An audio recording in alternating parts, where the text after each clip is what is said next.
My insane coworker uninvited me from my wedding because I'm gay, then demanded I house sit for a month while he goes on his honeymoon. I refused, so he started harassing me at work and tried to break into my house. I've been friends with my coworker John for almost 10 years now, but because I'm gay, I wasn't invited to his wedding. When I found out, I asked him if there was a mistake with the invites, but he said it was his fiance's decision. She doesn't want my kind attending the wedding. Apparently, her parents are homophobic and would not be afraid to cause a scene because a gay person is at the wedding. I was visibly upset when he said this, but he put his arm around me and said he wanted to remain friends. He didn't speak another word to me until after the wedding, when he randomly called. He told me he needed a favor. Him and his wife were going on their month-long honeymoon and needed someone to visit their house twice a day to take care of their cat. I responded saying there was no way I'd do that for him after he showed me what our friendship meant to me, and that's when he went off on me. He was drunk when he said this, so I kinda forgive him, but he called me a slur and told me I would suffer in purgatory for my sins. He's religious. I hung up on him, but he called me again the next day, begging me to care for the house while they're gone. Apparently, if I don't do it, nobody will, which means their honeymoon will be canceled, and that'll be $15,000 down the drain. John's wife's voice came through the phone, sharper now. You don't understand what you're doing to us. John is a wreck because of this. He can't sleep, can't eat. You're going to ruin his career if this stress keeps up. I closed my eyes, trying to keep calm. I'm not ruining anything. I'm just not taking responsibility for something that isn't my problem. It is your problem, she insisted. You were his friend for a decade. You think you can just throw that away over one little disagreement? One little disagreement? I repeated, incredulous. You excluded me from his wedding because of who I am. That's not a little disagreement. That's you making it clear you don't see me as an equal, as someone worthy of basic respect. She sighed heavily. Look, I get it. You're upset, but the wedding's over. It's in the past. Can't we just move on? I shook my head, even though she couldn't see me. I'm not the one who needs to move on. I'm fine where I am. You're unbelievable, she said, her voice tight with frustration. Do you know what it's like to have your entire life's happiness hinge on one person's decision? To have everything you've ever planned come crashing down because of one stubborn person? Yes, I said quietly. I do. She was silent for a moment, and I wondered if she'd finally understood. But then she spoke again, her voice icy. Fine, be that way, but don't be surprised when you have no friends left. People talk, and you're not exactly making yourself look good. The line went dead before I could respond. I set the phone down, my hands shaking. I knew I was doing the right thing by standing up for myself, but that didn't make it any easier. I felt isolated, like I was alone in a room full of people who couldn't or wouldn't see my side. Over the next few weeks, things continued to escalate. Every few days, I'd find something new on my desk. More Bible verses, nasty notes scribbled on post-it pads, even a small rainbow flag that had been slashed through with a knife. It was surreal, like I was living in some kind of twisted movie where everyone had turned against me. I kept going to HR, reporting each incident, but they didn't seem to take it seriously. It's probably just a joke, one of the HR reps said dismissively when I showed her the shredded flag. You know how people can be. I didn't bother trying to explain that it wasn't a joke to me, that it felt like a threat. Instead,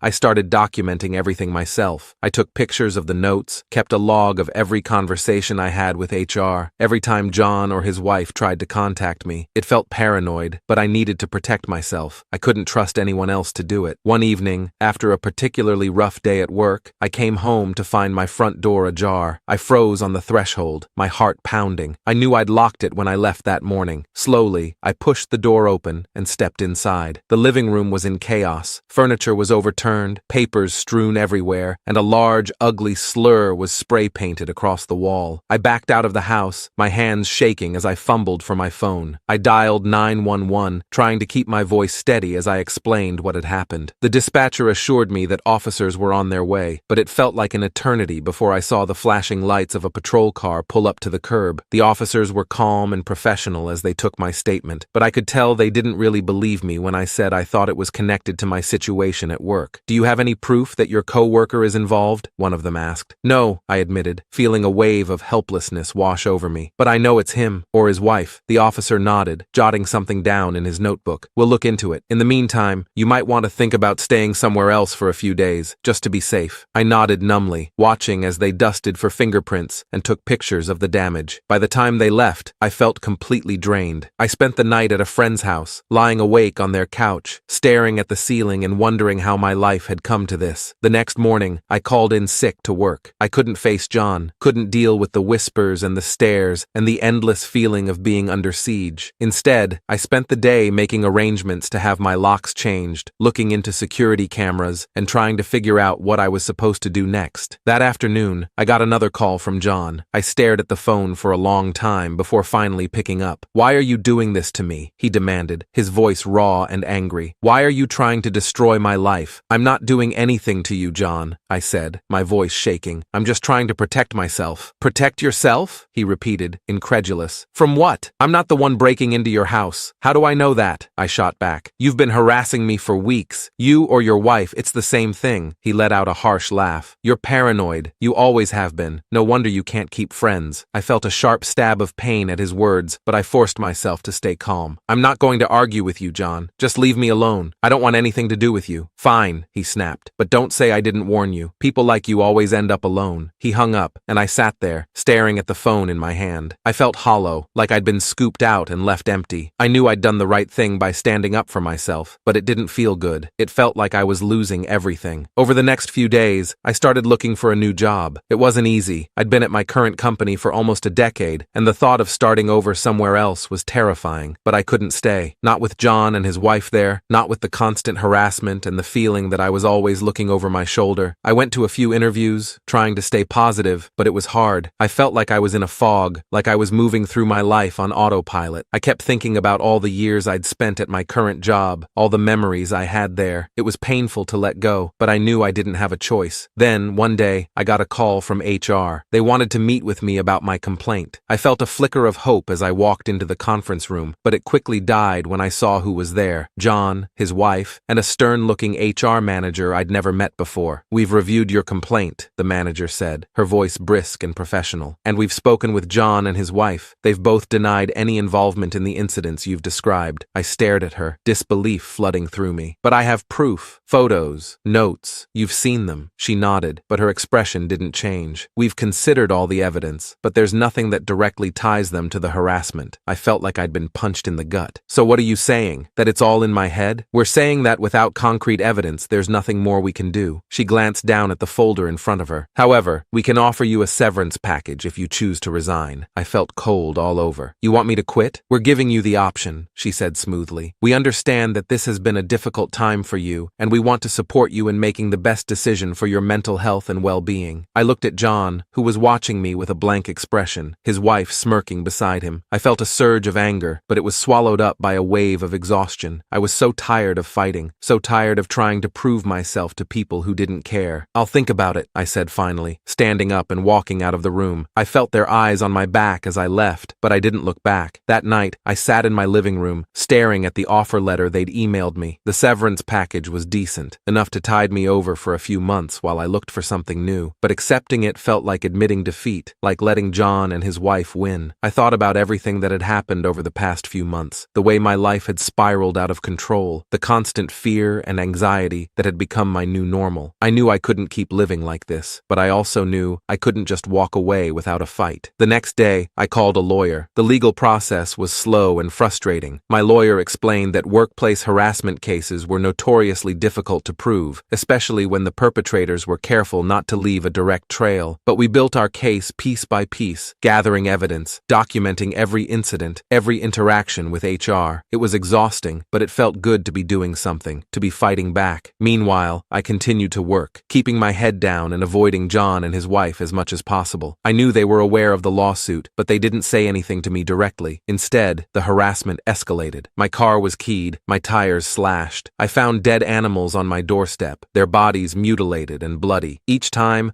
I documented everything, called the police, added it to my case file. It felt surreal, like I was living in some kind of nightmare that I couldn't wake up from, but I refused to back down. Finally, after what felt like an eternity, we got a court date. The trial was long and grueling, every day a new battle. John and his wife denied everything, of course, painting me as some kind of unstable, paranoid individual who was out to ruin their lives. But we had the evidence, and my lawyer was relentless. We pressed John and his wife over and over, and the more we did, the more my lawyer, as well as the judge, started seeing the inconsistencies in their story. The details didn't match, the recounts were off, things were just not aligning how they were saying. In the end, the judge ruled in my favor. It wasn't a complete victory. The damages awarded were modest, and John and his wife weren't fired, though they were placed on probation probation, but it was enough. Enough to prove that I hadn't imagined it, that I wasn't crazy. I took the severance package and left the company. It was bittersweet, leaving behind a place I'd once loved, where I'd made so many memories, but it was also liberating. For the first time in months, I felt like I could breathe again. I found a new job, in a new city, far away from John and his wife, and all the pain they'd caused. It wasn't easy, starting over, but it was worth it. I made new friends, built a new life for myself, and I never looked back. John tried to contact me a few times after the trial, leaving long, rambling voicemails about how sorry he was, how he wanted to make things right. I deleted them without listening. I didn't need his apology. I'd moved on. Looking back, I realized that losing John's friendship was one of the best things that had ever happened to me. It forced me to see my own worth, to stand up for myself in a way I never had before. It was a painful lesson, but one I was grateful for. And as for John and his wife, I didn't know what happened to them, and I didn't care. They were part of my past, a past I'd left behind. I was focused on my future now, and it was bright, because I knew, no matter what happened, I would never let anyone make me feel small or unworthy again. I had found my strength, and I would never let it go.